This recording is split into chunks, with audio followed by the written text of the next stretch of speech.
So South Africa have lost the series with West Indies going up 2-0 in the second T20I. And it was quite a dominant performance by the West Indies in this match. They won by 30 runs after a 7-wicket win in the first match. I felt that this was a one-sided game, in my opinion.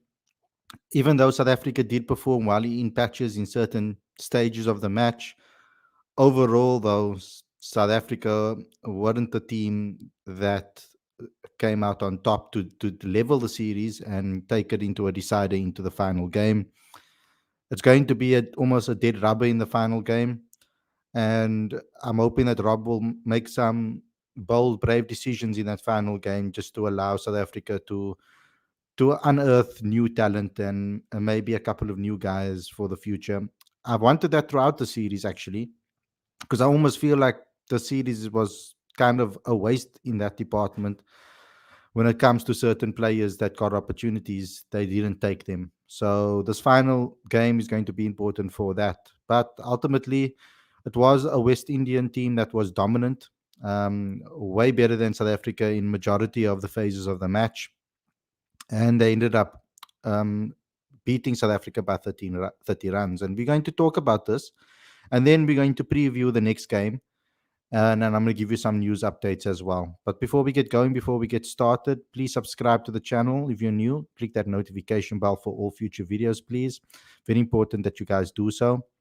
I'd also like you guys to please smash the like button, comment, and share. After this, we end the stream. Please go to the comment section and go comment and leave your thoughts. Also, smash the like button and share this video. Give me your final 11s, who you'd like to see in the next match in the comment section as well when this video stream has ended. Please subscribe to Cricket Fanatics Magazine monthly as well. Every issue is 100% free, straight to your inbox every month. Link is on the screen now as well as in the description, so you can go ahead and do so. We put a lot of effort into giving you content that you can't find anywhere else, exclusive content. So please go ahead and do that. Go and get your copies straight away. All back issues are free as well. So without further ado, let's get straight into today's.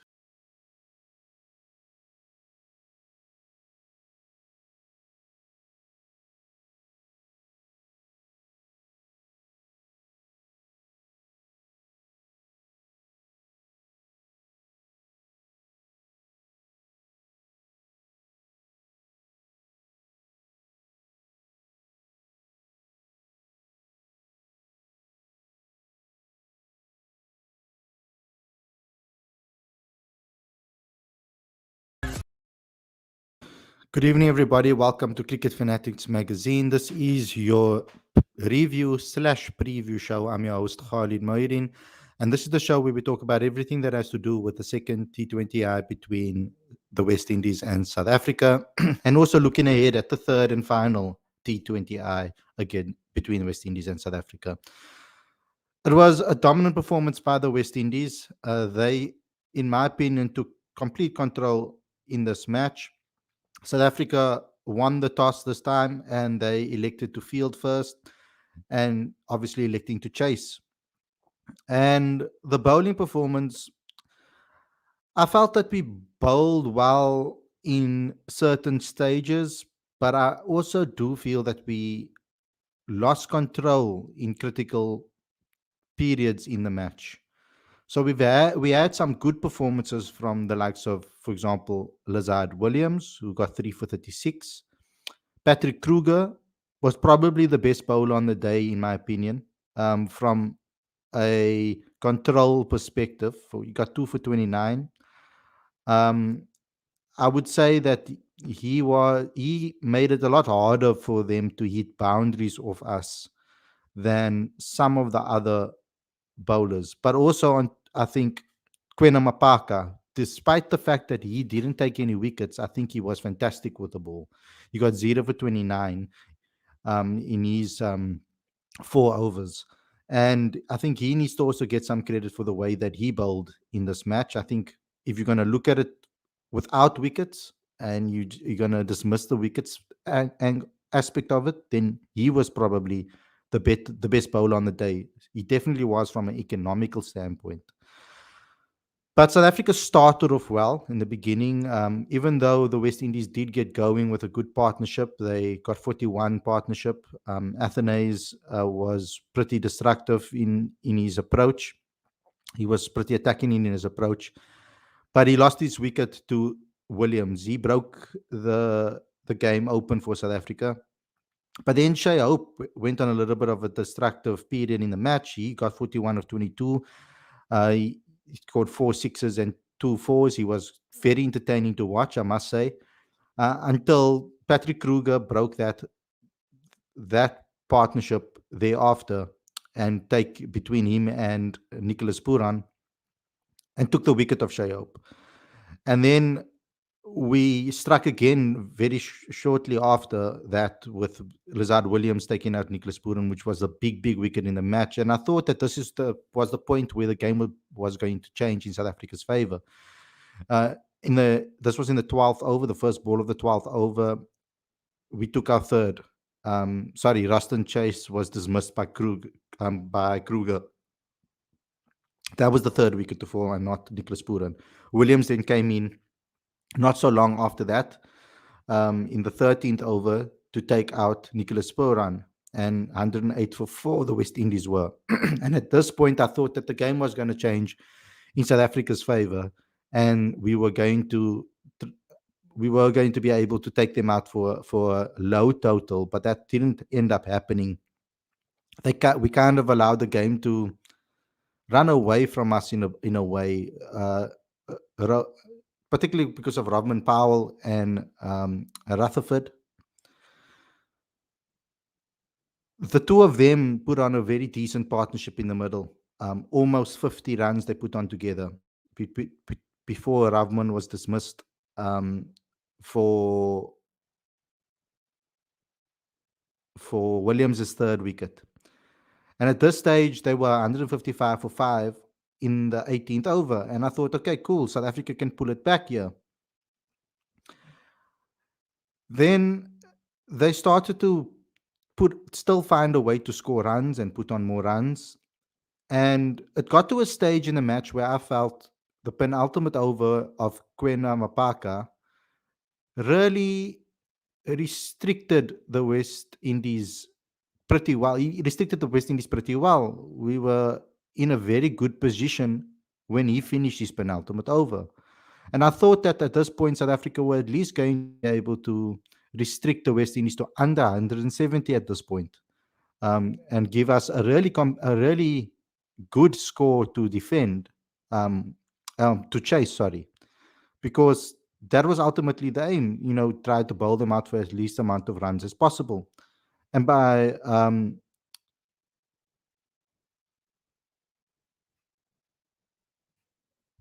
that at that stage of the match, I thought that South Africa would be in a strong position, because they were 164 for 5, and Mapaka only conceded 4 runs in that final over, and he was bowling really well in his final over. And the West Indies were 164 for 5 after the end of that over. But then our death bowler, the one that we've always turned to, and all of us wanted to see this player in the side, and we've all backed him as our designated death bowler in the side. Otniel Bartman although he got a wicket in that final over, he was very expensive. He bowled, he was hit for 4 of his first delivery. Then he bowled 2 wides, so that was 6 runs. Then he took the wicket of Rutherford. Then he bowled a dot ball.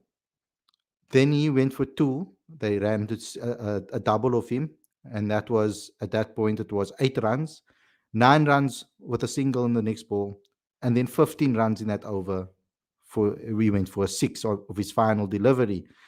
And that actually took the West Indies into a very competitive total, even though we were on top of the match, you could say, by the 16th, 17th over. And that really put the West Indies into a strong position, because 179 for 6 at the end of their innings was a very strong total, I felt, on this wicket. We saw South Africa in the first match, they couldn't defend a high 170 odd total.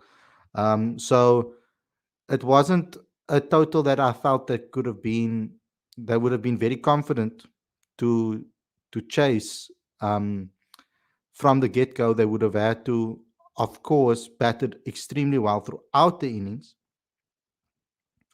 for them to actually get a victory. I mean, they only scored 174 for 7 in the first match, and the West Indies chased that down with ease with, 176 for 3. So 179 for 6 um, was a decent total from from a West Indies perspective, and they were in a good position. And South Africa would obviously have to outdo their score that they got in the first innings. I mean, the first match, to be able to chase down the West Indies total and get a target of 180. We started off extremely well, and I was very impressed with the way Riza Hendricks batted. I know he got a lot of scrutiny on the preview show ahead of this match, and I was trying to give some sort of, reasons for why Rob Walter keeps picking him, and he was on course to showing everybody that exactly that. He batted at a strike rate of 244.44. He scored 44 of 18 balls, six fours and two sixes, and he was really good. I mean, he gave him and Ryan Rickleton were really attacking in their approach. They ran well between the wickets. They looked in sync. They looked like they were really going to build something special at the top of the order over there. And they put on 63 runs in 4.4 overs, which was a very good return. But then Ryan Rickleton trying to go for the boundary, which I felt he didn't necessarily have to do at that stage. He could have just anchored the innings a little bit with Riza, given the fact that Riza was hitting the ball and timing the ball superbly. I felt that maybe he didn't need to necessarily let go guns ho at that point. But I don't blame him for playing the shot that he played. If he timed it a little better, it would have gone for 6. But unfortunately, it didn't. And he ended up um, being caught in the deep. He tried to pull a flat and low delivery, and he ended up getting scored that deep backward square with a pull shot. So that was unfortunate for Ryan Rickleton, losing his wicket at that stage of the match. And then, as you normally see in cricket, when one falls, another falls, and Riza Hendricks ended up losing his wicket not so long afterwards. Just an over later, he ended up losing his wicket, and he went out for 44 of 18 balls. And uh, at that stage, it was up to the captain, Aiden Markram, Tristan Stubbs, Rassie van der Dussen, Donovan Ferreira, the rest of the batters to now build onto that platform that was set by the openers, which I felt was a decent platform that was set. And they didn't. They ended up not doing that. And Aiden Markram once again got himself in, looked good on 28, and then ended up getting. I mean, he looked good. Sorry, he looked good for his 19 of 9, played some decent shots. And unfortunately, he got an LBW decision. It was a little bit unlucky. I feel that it was a length ball, and it was a little bit outside off, and it angled in on middle stump, and it just clipped the top of the bales. Um, it was a little bit unlucky, but still we need Aiden Markram to perform. He hasn't scored runs in a long time, and it's now time for him to perform. When Bavuma wasn't scoring runs, there was a lot of people on his back scrutinizing him and saying he should be dropped as the captain because he's not scoring runs. I'm not by no means saying that, because I didn't jump on the bandwagon of the Bavuma haters back then, and I'm not going to jump on the bandwagon on the Aiden Markram haters right now. But I'm going to be honest that he has to score runs at some point. His record as a captain so far has not been good. I don't think he hasn't won a series yet as a T20 captain, even though he took us into the final of the T20 World Cup. Um, at least his captaincy generally has been decent. I do feel that maybe there could have been better better use of the bowlers, though. The way he used these bowlers, I felt maybe played Bouillon Fontaine maybe at the wrong times, bringing him in sometimes in the wrong time period in the match, I feel, because Bjorn struggled quite a bit um, because when the wicket's not turning as much, and Bjorn doesn't turn the ball too much.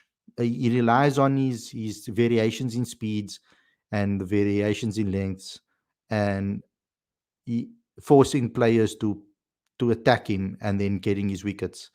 So that wasn't working for him. And the utilization of him yesterday, I don't think was 100% that great. And I think the utilization of himself as well as a bowler wasn't that great either. He was quite expensive too. He went for two sixes in 2 overs, 21 runs, 10.50 economy rate. So the use of him as well wasn't that great. But besides being a captain, he needs to now perform with a bat. It is of utmost importance that Aiden Markram gets into form and performs with the bat, because he's our number three. He's a very important position in the side, and we need him to now come to the party and score runs, because he didn't score that much in the World Cup, and he hasn't been scoring a lot in bilateral series either. So it's time that he steps up and finds his groove. It isn't very easy for these players to chop and change between tests and ODIs and T20 cricket all the time, but they need to find a way now to work, because that's kind of the future of South African cricket. When Aiden lost his wicket, Tristan Stubbs batted, I think, sensibly um, throughout in the match, but the scoreboard pressure was starting to get to South Africa a little bit. I feel him and Rassie put on a good, decent partnership to take South Africa from 86 for 3 after 7.2 overs to 129 for 4 when he lost his wicket in the 14th over. And that was the turning point of the match, because losing Tristan, who was the informed batter, and he was looking good at the crease, that was when the match really turned um, into the West Indies' position, because Rassie van der Dussen was not finding his timing. He really wasn't finding his footing in the match, his bearings in the match. He was scoring at 70 strike rate. He got 17 of 24 balls, no boundaries. He was just running singles and doubles, etc. And he wasn't that great. And to bat him at 5 in this particular match, that makes it look even worse. And Donovan Ferreira didn't help him by losing his wicket as well in the 15th over, 134 for 5 at that point. And he didn't look good at all. He's not looking like his time in the ball while in finding his groove. So it was something that I feel was um, underwhelming from a Donovan Ferreira point of view, and so was the rest of the batters. Patrick Kruger went out because now the scoreboard was ticking and he needed to go. Bjorn had to go. Lazard and Quena and Otniel, what can you expect from them? So it was good bowling, though. However, I feel from the West Indies, they took wickets at the crucial times in the match, and Shamar Joseph was brilliant. Romario Shepherd was good, 3 for 15. Shepherd got with an economy of 3.75. And if your economy is under 4 in T20 cricket, you're always doing well. And Shamar Joseph, 3 for 31, very good from him as well. So ultimately, South Africa lost this match quite comprehensively, I feel. They only managed to get 149 all out.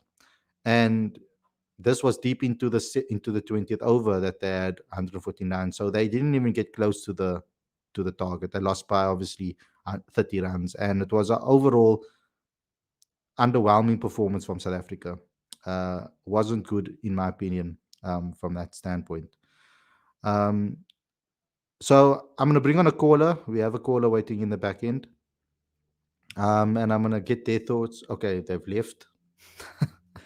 Never mind. Okay, so I'm going to get into some of the live chat and see what you guys have had to say before I start talking about the next phase, which is the preview for what I would like to see in the next match. Dirshan says, can we please address our toxic fan base, Khalid? Fans are divided along racial lines. All you have to do is look at Facebook pages. It's always Bavuma versus Markram and who fails more. Pathetic. I'm always dealing with toxic fan bases. We try not to be toxic over here.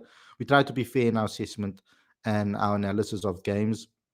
And generally speaking, the live chat has been pretty fair with their criticisms of players here and there. So I'm not going to give those toxic people too much airtime. I do see the comments and I see it on our page as well. Others ignore it because there's no point to fuel the fire. I don't think that that's the way to address these things. When it comes to criticizing, do it from a cricket perspective. There's no need to get nasty when you're criticizing players, and I don't understand why it has to end up getting there. Official Steven Seagal says, what happened to Yanaman Malan? Yanaman hasn't been in the greatest of form and he needs to find his form in domestic cricket again. He's currently playing for Boland and he needs to find his groove there because he hasn't yet found a good momentum at the at Boland at all. He needs to find that momentum over there and get into the swing of things and start scoring domestically if he wants to get picked up again. You can see he hasn't even managed to make like the other sides either emerging SAA. So he really needs to step up his game domestically if he wants to be recognized again as a pro tier. Bevan Weber says, why are they setting up Racing van der Dussen for failure? The man is number 3. Yeah, he is a number 3, one opener in my opinion. But I don't understand why they're still persisting with him if they don't see him as the designated number 3. Then why play him? Why not look for someone that can maybe replace a Heinrich Klaassen with that role? Like a player that could do that role, or a future player that could play in that middle order to end o- to the end of that order. Um, Maybe 6-5, a 5 or 6 that can really go and strike the ball. I don't understand why they're persisting with Rassi if they don't see him as a first 11 player. When a World Cup squad comes around, his name wasn't on the team sheet or even in the squad. So it was a bit shocking that they gave him this opportunity rather than trying to find maybe someone younger. But I'm sure it's because the experience and the lack of experience in the side they thought that having Rassi would be good for that. Price says such overreaction. This was a B, or C team at best, and it showed, to be honest. But with the batting attack, I don't think it's an overreaction when it comes to the batting attack because these players are supposed to be the next in line. So if they want to be the next in line, they should be able to perform in that manner. And Stubbs had a good opening game and a decent second game. But Riza batted well in the second game, but didn't in the first game. Rickleton hasn't been that great in both games, and Ryan Rickleton's been given a lot of chances now, and it's time that he shows that he backs up that selections that he's been getting in recent times for the Proteas. There aren't enough games for players to get prolonged chances. Um, so maybe in T20 cricket you get a lot more chances to do so, I guess. I mean, we're playing India in a T20 series soon, so they must just put a lot, push with him and keep giving him opportunities in that format. But like in other formats, for example, we don't play many ODIs, we don't play many Test matches. So Ryan Rickleton in those formats, for example, he's going to need to step up and perform to keep his place, because there might be another person that gets the opportunity and takes the opportunity straight away and scores runs immediately. M. Sabir says we can only react to what we are given. King James is in interviews. Stubbs said that he'd love to eventually open in T20s. Not sure if he was serious, but do you think this could happen in the next few years? I don't. Not for me. I like him at 4 in T20 cricket. Um, I feel that he does a great job of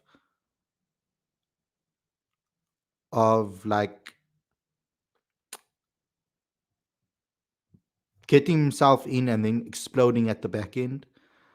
Um, I think that he'll be much more dangerous if a platform is set at the top. I wouldn't want to waste him at the top of the order and have an opportunity for him to lose his wicket. I wouldn't want that to happen.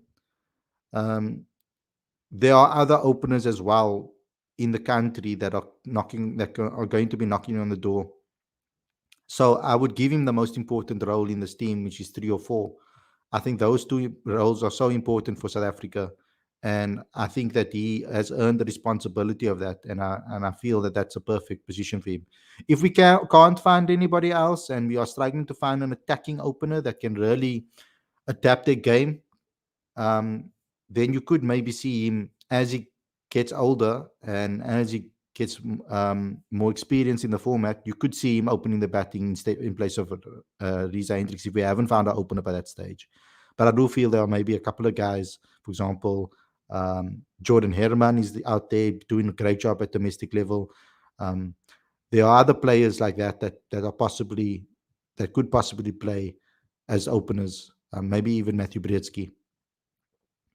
Daim says, Rassi being in the team shows humiliation of merit in SA system. I don't get what you mean. Dr. Dang says, Markram should resign from captaincy. Kindly remove Rickleton from playing. Worst ever playing 11 choose by Markram. Please remove Fortuyn, Ferreira and Rickleton from playing 11, and then after Proteas will going to win.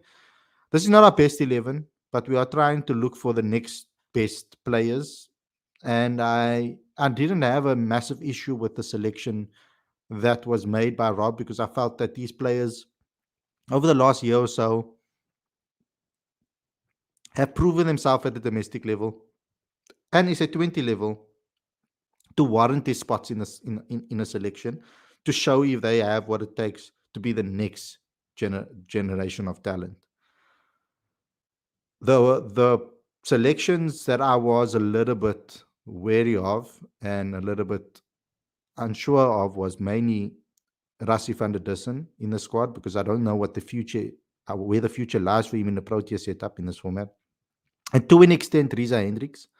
But I do think that the coach Rob, because he backs Reza, wants to give him as much game time as possible to find his form again, because he had a terrible World Cup. Price says this was not a first 11. This is a series where Rob was trying new players 100%.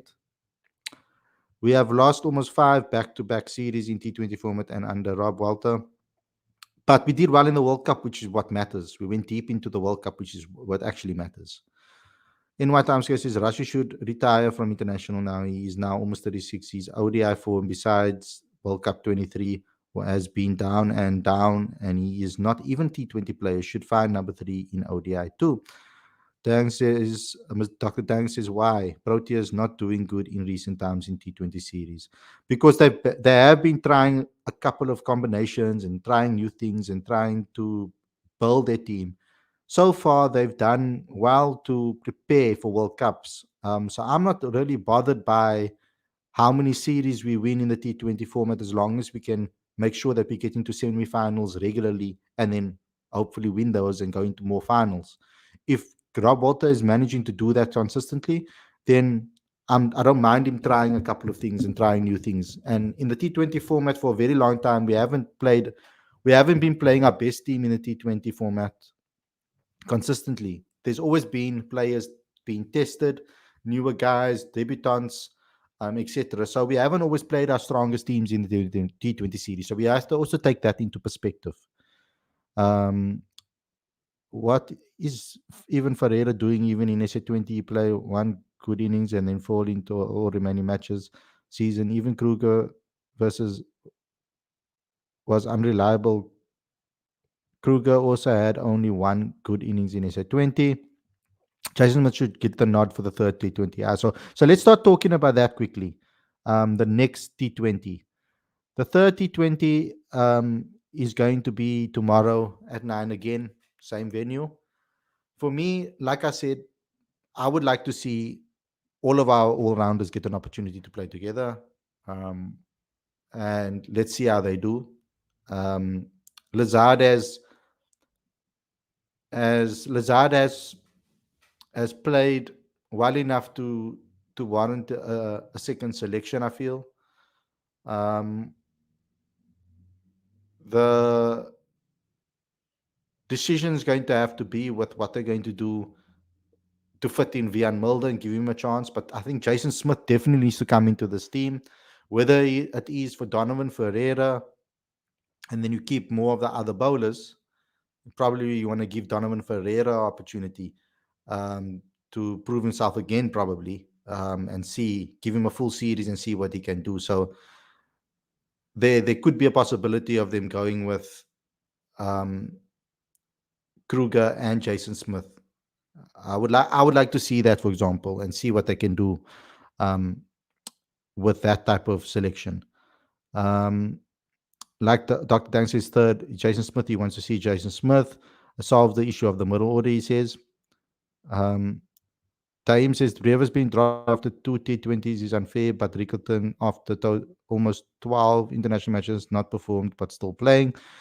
Brevis, I feel, still needs to go because Brevis hasn't backed it up domestically, where an SA20 and IPL, whereas Rickleton has done well in the PSL, has done well in the SA20, has done well domestically. So he's proven that he can be the next opener for South Africa, but he needs to now merit those selections by playing well when he plays for the Proteas, and that this is an opportunity now to do it in the final T20. There's no pressure on him now. The game, it's a pointless game from a series win perspective, so he can actually go out there and play freely, and let's see what he can do. Navneet is, how do you think Adam Markram form is a cause of concern in all three formats? I do think it's. I don't want to say cause for concern, but I do think, but it is a little bit of a worry for me because I feel that he does need to perform. He needs to put in the runs. He needs to score and be that player for South Africa again because he's one of South Africa's most important players in all formats. And he needs to now back that up with run scoring because he's not consistent enough. He hasn't been consistent enough. Um, Shavesh with the super chat. Thanks a lot for the super chat.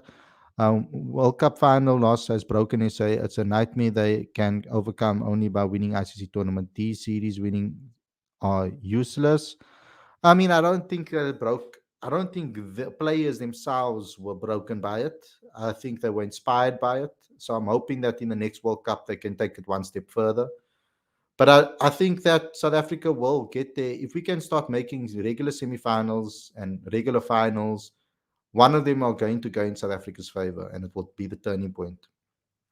So we just have to continuously doing that. We have to just continue doing that and aiming for that. Bryce says, not saying that they shouldn't take their chances. What I'm saying is that it was a case of try and take a chance, but they didn't. Not many proven track records. Yeah, I wasn't, when I was saying what I was saying, I wasn't necessarily responding to you, Bryce. You spot on in what you were said. All your comments so far has been spot on, so I've agreed with them actually. So I'm sorry if that came across in that way. Um, Dr. Dang says bowling wise, Proteas bowling in T20 format is also looking so weak. Not when we have a full 11. Not when we have a full 11. That's not when those things are. Then our bowling looks pretty decent. Matt 92, Rassi and Riza slow the team down. Well, Riza didn't slow the team down yesterday. He actually gave South Africa a very good start, batted really well, batted quickly. He had over 200 strike rate. So when Riza's in form, he bats like that. That's how he bats. But he hasn't been in form. He's been in terrible form ever since the World Cup. Time says, do you think Jordan Herman is better than Ryan Nicholton? I think they're different. I think Jordan Herman still needs to develop a little bit more and find more consistency domestically and in SA20 before we can start doing that. I think Ryan Rickleton, I think you rather should compare maybe a Jordan Herman. I feel he's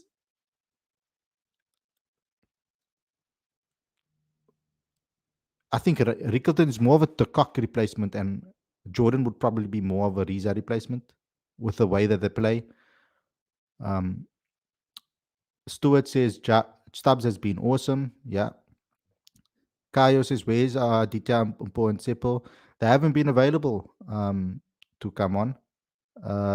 They've all been busy with their own things, with work, etc. I know Mpo, um, works quite a few jobs, so it's been tough for them to come on. They're always welcome on the show. They know that they're always welcome, and they know I've always told them they can always just message me and let me know when they want to come on, and I'll happily give them the link to join.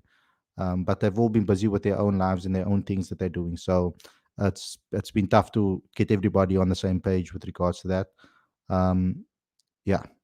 NY says must be fully ready for the 2027 World Cup at home. I want to see new faces in place of Quinton, Bavuma, Rassi, Miller, and Gidi, Williams, Maharaj, and Riza. Okay. Well, we got a caller in the back end. Someone that we haven't seen in a long time. Werner, welcome to the show, bro. How are you doing? I'm doing well, and you, Khalid. Can you hear me? Yeah, I can hear you perfectly. It's good to see you again. Cool. Good to see you as well. I thought maybe I should hop on here for a change. Yeah, it will be great. It will be great to hear what your All thoughts are right. about the Proteas at the moment. Cool. So, give me your thoughts on the T20 side. What you felt about the players that were given a chance, and I also want to know, who you'd like to see get a start in the next game as well. Yeah, so obviously been disappointing to lose both games. Realistically, we aren't even playing close to our strongest side, of course. I feel we definitely should have won last night. From that position, we should have never Mm, lost that match. Obviously, not great stalling there after we had a fantastic start. Um, I don't know why Russie is batting at five in this team. It makes no sense to me. But there are definite positives. I've enjoyed watching Stubbs, Creer as well, Patrick Kruger. He's been very good. It's great seeing him take his opportunities. So both of them have probably been the standout. And then Gwenama Parker, of course. I've loved watching him. Obviously, been rooting for him for a while, and it's great to see him in the setup, getting some opportunities, grabbing it. Obviously, not a lot of wickets, but he's been very accurate. Good to see him bowling at high pace as well. Crazy to be bowling at that pace at the age of 18. mhm. So that's been good. Um, in terms of the next match, I'd probably make a few changes, give the other guys opportunities that haven't played, give Jason Smith a debut. I'd probably bat him at five instead of Rossi, and then maybe play Mulder at six. Either get him in for Kruger, who's had a good run of the two matches, or play him ahead of Ferrara. That's probably the only changes I would make at this stage. What's your thoughts about Rassi van der Dussen and why they keep selecting him? Do you think it's because there is a SA tour happening soon and these players preparing for that? So some of the players there may be not available they didn't want to maybe send them here. I don't agree with. I don't think that is the reason. But I'm just asking what you think is their vision with Rassi van der Dussen, because he didn't make the World Cup squad. So like. Where do you think they're going with it? Is it just rewarding a player for good form in tournaments? Yeah, look, I'm not 100% sure. I wouldn't have picked him at this stage of his career. He's still great in ODIs, and he used my number three there, but it doesn't really make sense to me. I know why they probably picked him.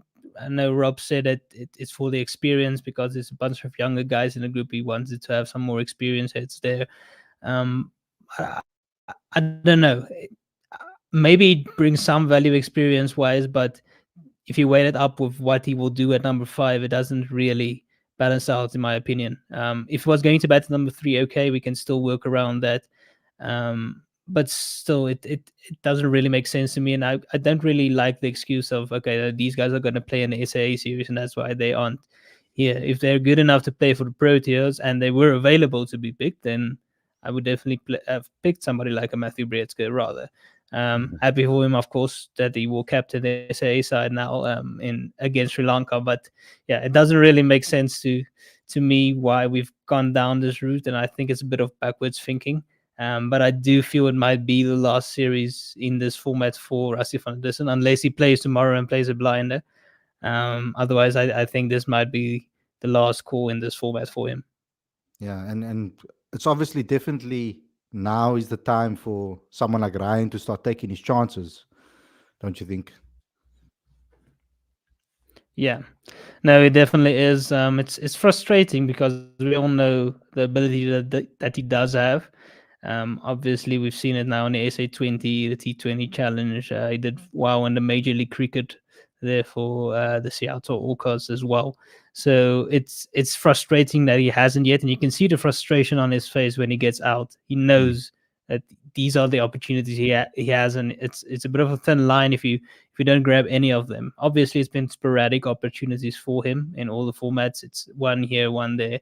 This has now been two in a row, and he got a start yesterday, and he threw it away. Obviously, going for your shots, it's fine, but there is a point where he has to perform. I mean, it's the same thing for Aiden Markram. He's been good in this format for a few years now, but he's been disappointing this year, and he needs to step up. You can't keep performing like this and expect things to be okay and just stay because you're captain. We can't go down that route again of keeping a player just because he's captain. We need that player to actually perform, do his primary role first, and then the rest of it. So it's the same for any players that get opportunities. You want them to have an extended run, but there's only so much rope you can give a player until you say, okay, well, we at least need one or two big performances in the, let's say, 20 matches you get. It can't be for 20 matches you have no good performances and then hope you get more. That just doesn't happen.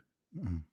Yeah, I agree with you 100%. Wesley says our lower order needs to be better. Collapses can happen, and that's where you need your 7 and 8 to contribute. We need to bear this in mind. Our lower order has cost us in white ball, and yes, and I've been speaking about that for a long time. I said the positions that they probably need to sort out. If you look at our first 11, our best 11, I would say our opener for Quinny, because we have no idea what Quinny's going to do now. He hasn't necessarily fully announced his retirement, I don't think. So he's still in and he'll probably still be in and around. I don't know for the next World Cup or not. I don't know if you've heard anything about Quinny there, Werner. But I've always said that from our opening position, that's something that we need to find, which is now Ryan Rickleton supposed to be. And I think another opener would be great. Just knocking on the door behind them as well, behind Riza and Ryan. And then I think always it's been a number 6 for me, a person that can bat 5 or 6, that can replace David Miller or Andy Klaassen, and someone that can really have a go. And a batting all rounder is still something that we're looking for in all formats. So that's another position that we're trying to fill. And I think that's the reason why we've gone with such a heavy all-rounding department in this particular T20 series. Is they went with Kruger, who's known to be a batting all-rounder, in my opinion. Um, and you have Jason Smith, batting all-rounder, and then you have Vian Mulder, who's supposed to be a batting all-rounder as well. Even though that they've been trying him out even though they've been relying on him when he's bowling a lot more than I thought they would at the Proteas level. So yeah, what's your thoughts on this comment, Werner? Yeah, it's a tricky one. We have been looking for all-rounders for a while now. I think Patrick Kruger has done a good job this series. He's shown his worth with the bat and with the ball as well. He's got good variations. He bowls to his field well. So I've enjoyed the contributions he has made. I do think that in this format, 7, in most formats anyway, 7 is still a touch too high for Janssen. I'd love him at 8 and another all-rounder at 7 or a all-out batter at 7. I had hoped that Donovan Ferrara might be that one who could bat at 7 and give you a couple of overs of spin if needed. But he does need to step up as well. So it's this type of thing. We're not sure at this stage who are our best 6, 7, Mm, and that's why the SA20 might help. Hopefully, from that we will get a better idea of who can potentially do that role. And it's not an easy role to fill. There's not a lot of people worldwide who can just come in and hit from ball one mm, at that stage, or if you've lost 5 or 50, suddenly resurrect things from there. That's a very, very tricky spot to fill. mhm. Okay, yeah, Werner, I'm going to sort of bring on another caller quickly. Navneet wants to have his say quick. So Navneet, welcome to the show, bro. What would you like to say?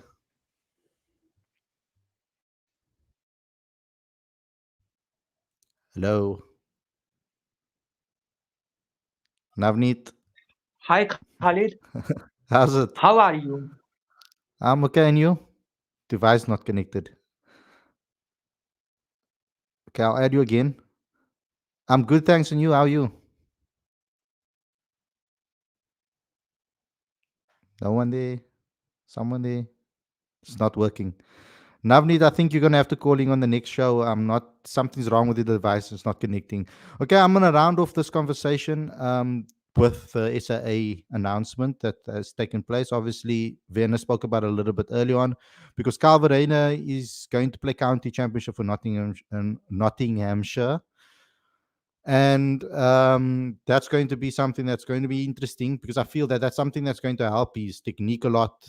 It's going to give him the right experience. I feel that he needs to improve his consistency in red ball cricket at a higher level, a little bit of a higher level than I feel perhaps that he needs for test cricket, because I mean he hasn't been very consistent in his test batting performances.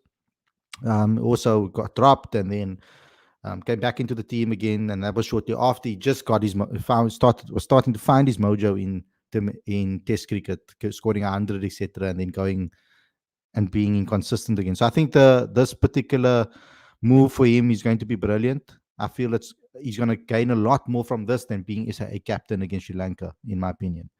So I'm happy with this particular move for him. I think it's going to be good, and obviously, um, I know it's in the ODI format that he was captain, and we know that from an ODI perspective, he still needs to find more regular game time. I think it was a little bit unfair. He was a bit unlucky, I think, in the ODI format because he's done decently as an ODI batter for South Africa when he's gotten the chances. But there's always been those senior guys in and around the side that were the first choice guys that were keeping him out. So it's been a little bit unfair, not unfair, but he's been a little bit unlucky with regards to that. But Pietzi is going to replace him as ODI captain for a one-day squad captain for the Sri Lanka A series. And then obviously another very talented young batter in Mikael Prince has been also added to the squad, which I'm excited to see. It's another wicketkeeper batter, and we've been talking about on this channel about who's the next wicketkeeper batters. So that's something that I think is interesting as well. Abai joined us, so I'm gonna get him on here quickly to give his say. Welcome, Abai. How are you doing, bro? Thank you for all the reports that you've been doing. Good match reports that you've been doing for us. What's your quick summary of this match and looking ahead to the next match as well?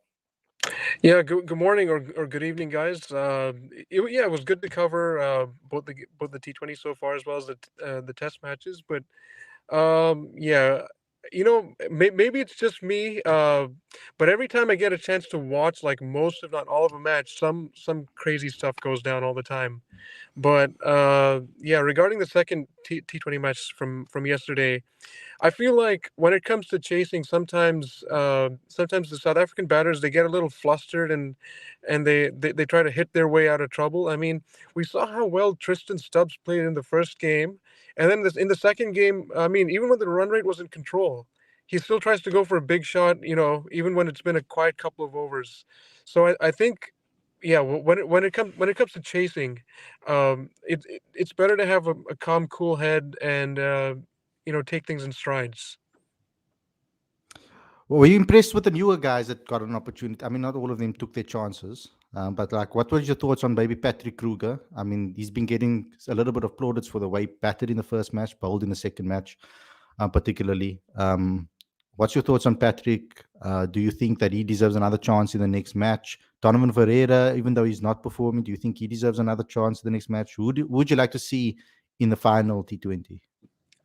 Okay, well, okay, I think we've seen all the newcomers except for Jason Smith getting a chance. So I think Jason Smith should get a go. I think most likely he'll probably come in for Rassi van der Dissen. I kind of find it odd. I mean, Rassi was opening the batting for MI Cape Town during the SC20, and now they're batting him at number 5 here. I can't understand why that's happening. And plus, I don't think he's no longer a long term choice. in this squad. I mean, we're prioritizing the inclusion of more youngsters. So I'd say I'd keep Donovan Ferreira in there as well.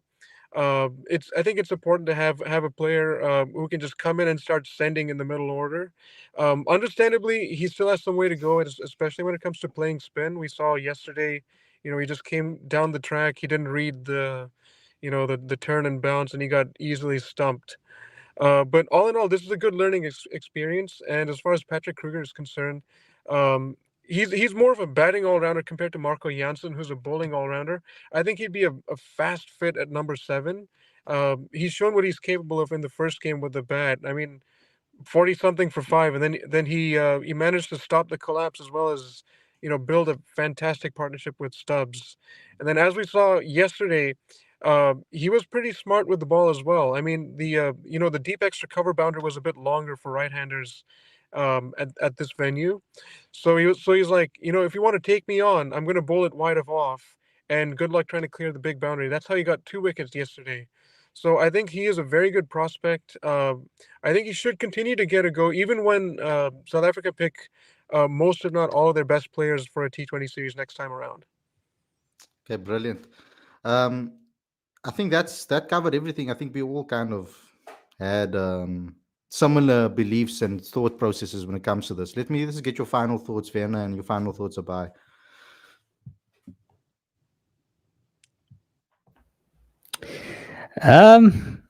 Not really much to add, to be honest. I'm hoping we have a better last game, of course. I hope Mapaka plays again. I want him to play all the matches. I'm touching over whether I want Ferreira to play another game or not. Maybe we do. Maybe give Kruger a break and play Vian Mulder and play Jason Smith ahead of Rassie.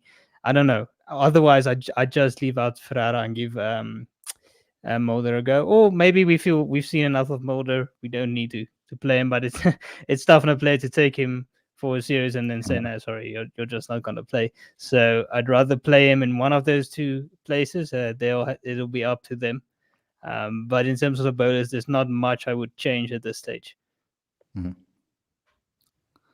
Yeah, I'm excited to see Kwena Mapaka. Yeah, I was saying right from the beginning, let him play all 3 games regardless of what happens.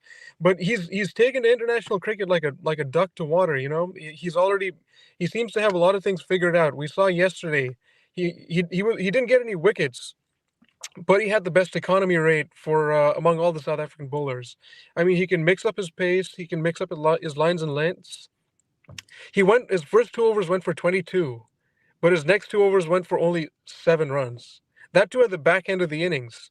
So so he can be seen as like an all-phase bowler, and I think the getting wickets part that will correct itself as time goes on.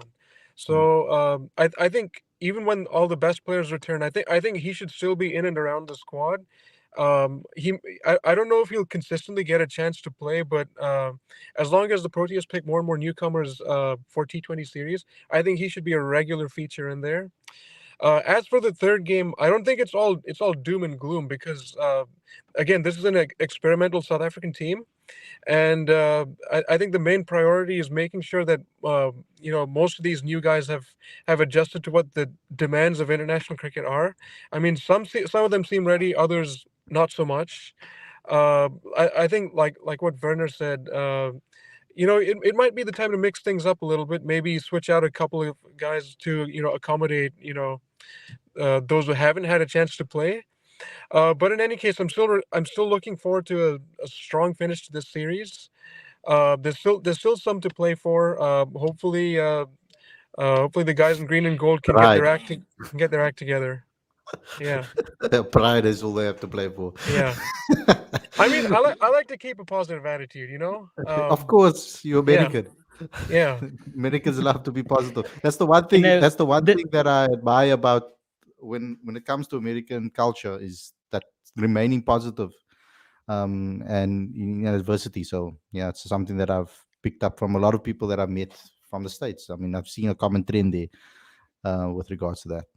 So the match must be at a much better time for you than us, Abai. Yeah, it starts at 12 p.m. my time. So yesterday's game Yeah, I mean, Saturday I was out with friends, so I wanted to stay at home yesterday, and the icing on the cake was getting a chance to watch the game from start to finish. Mhm. Yeah, because I mean, for us, it's crazy, and then I still have to wait up for the presser afterwards, or Oh wow, the yeah. video. Well, it's not the press conference because we don't get to attend it, but I still have to wait for the video file to be sent to us, and then Hmm. it's only a 1.5 minute video, and I'm like, I have to wait till 3 for this. I'm like, okay, but it's worth it for views, I guess, on the channel. Guys, thanks a lot so much for coming on the show. I hope you guys will be available for more of these type of. I love having you guys on the show and Hopefully game 3 as conversing. well. I Yeah, might just so pop in. Yeah. yeah, so it's South African summer now, so Verna, I want to see you on the channel a lot more. So but guys, I know you're busy, but it would be great. But guys, thanks, and Abai, you're always welcome. You just let me know when you want to come on. Sounds Guys, good. thanks. Take Guys, care. thanks a lot for tuning in. I hope you guys enjoyed the episode. Of course, just please give a subscribe and click that notification bell for all future videos, please. Very important that you guys do so. And also subscribe to Cricket Fanatics magazine monthly. Every issue is 100% free, straight to your inbox every month. Link is on the screen as well as in the description. Werner and Abai are regular contributors to the mags. They write excellent exclusive content in there. So please go and subscribe to that as well. Smash the like button and comment and share. When this video stream has ended, go to the comment section. Give me your 11s for the next game. It's very important that you guys leave your comments there as well. Thanks a lot for watching, and I'll see you guys again on probably will be on Wednesday for another review show. Stay safe. Enjoy the rest of your evening, everybody. And